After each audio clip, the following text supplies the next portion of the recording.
chapter 1, verse number 3, and Luke chapter 1, verse 37 for your consideration. While you're turning there, I do want to give honor to where honor is due. Give honor to Bishop Blankenship, Pastor Bembry, and Pastor Clay. Thank you for this opportunity.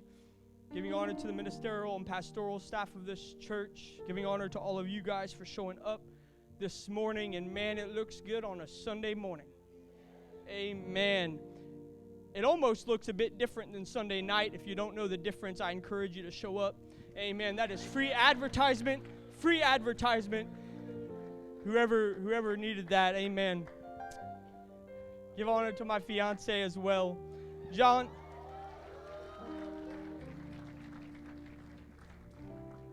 chapter 1, verse number 3 says, all things were made by him, and without him was not anything. Say not anything. That was made. Luke chapter 1, verse 37 says, for with God nothing, everybody say nothing, shall be impossible. For just a few short moments as I start my time, I want to speak to you on this subject, the antidote for nothing. The antidote for nothing. You may be seated as long as you promise not to sit down on me. We find the English language is vast in its vocabulary, with over 250,000 words in our English dictionary. Each word has the possibility of ranging over 9 different word types. I'm about to make some English teachers very happy right now using words such as nouns, verbs, and adjectives. These are words and these are word types that range throughout the English dictionary, and that word nothing specifically, usually having a negative connotation when used, but we find that specific word ranges over 3 different word types, an adverb, an adjective, and a pronoun. And so I was looking into those word types and looking into those definitions, and the adverb states not at all. He looks nothing like the others. And I begin to think about how many times we in our minds say, well, I'm nothing like so-and-so, so I can't be effective. I preach nothing like so-and-so. I sing nothing like so-and-so. I praise nothing like so-and-so. And we disqualify ourselves from ever doing something for God right off the bat because we say we're nothing like somebody. Let me tell you, the only person you need to strive to be like is Jesus. Let me tell you, the only person that you should.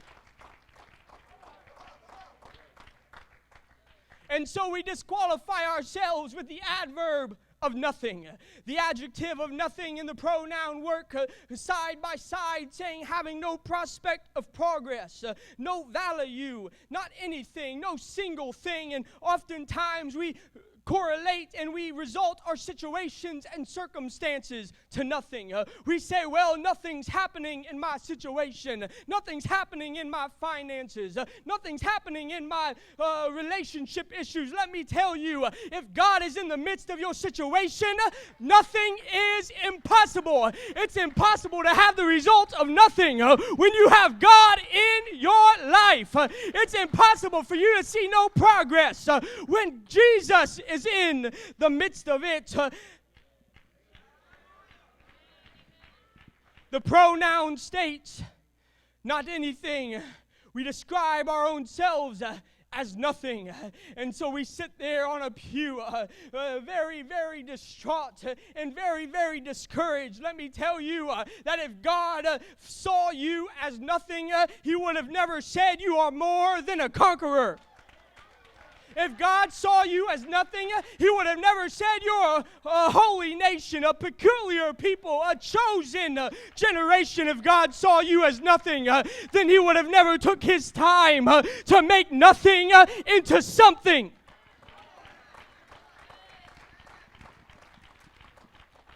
And so I went to the 67th book of the Bible.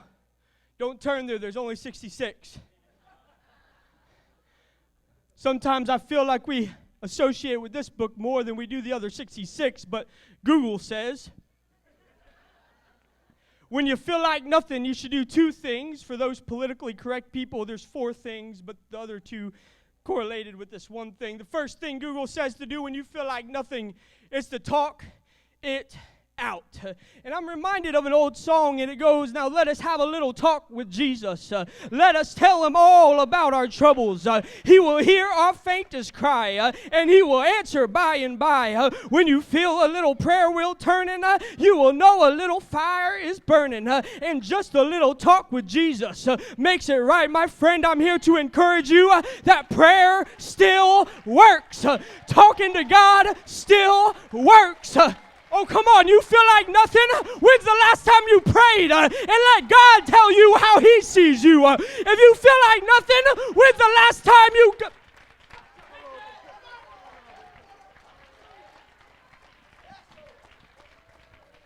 I'm almost out of time, but the second thing Google told me to do is to move your body.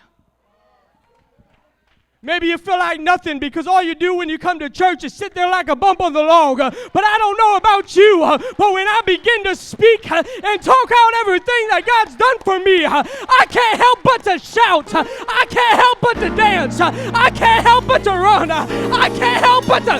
Come on, somebody. I wish somebody in this house would move your body just a little bit. I wish you'd understand. You're more than a conqueror. You're more than a conqueror. You are something. You are. Come on, move your body right now all over this place. I'd wonder if somebody would realize that Jesus is the antidote for your nothing.